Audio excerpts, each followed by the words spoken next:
तर पावसाची परिस्थिती पाहता पोलीस भरती प्रक्रियेचा निर्णय घेण्यात येतोय। देवेंद्र फडणवीसांनी ही माहिती दिलेली आहे। जिथे पाऊस आहे तिकडे मैदानी चाचण्या या पुढे ढकलण्यात येणार आहेत। पोलीस भरतीच्या प्रक्रियेवर उपमुख्यमंत्री देवेंद्र फडणवीसांनी ही महत्त्वपूर्ण प्रतिक्रिया दिली आहे। तर आता जिथे पाऊस पडेल तिथे भरती रद्द करणार का असा सवाल नाना पटोलेंनी उपस्थित केलाय। नाना पटोलेंनी गृहमंत्री देवेंद्र फडणवीसांसमोर हा सवाल उपस्थित केलाय।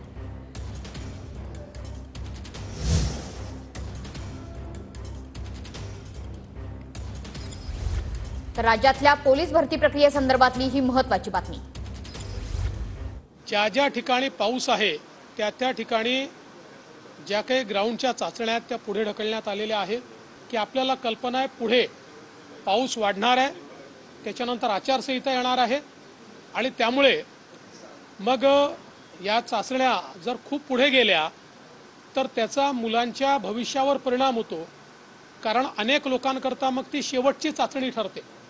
अनेक लोकांचं वय निघून जातं, अनेक लोकांना सेकंड चान्स मिळत नाही आणि म्हणून ज्या ठिकाणी पाऊस आहे त्या ठिकाणी त्यांना पुढच्या तारखा दिलेल्या आहेत, पण ज्या युनिट्समध्ये पाऊस नाही त्या युनिट्समध्ये ते कंटिन्यू केलेलं आहे। तुम्ही राज्याचे मुख्यमंत्री राहिले, आता राज्याचे उपमुख्यमंत्री आहात।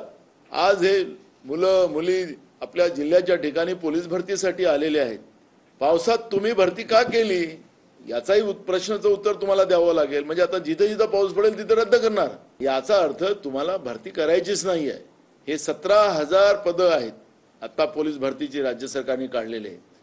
17 लाखाच्या वर या भरतीमध्ये मुलं मुली समाविष्ट आहेत। 17 लाखाच्या वर पोलीस भरतीमध्ये मुलं मुली येणं याचा अर्थ की राज्यामध्ये बेरोजगारांची संख्या जास्त आहे।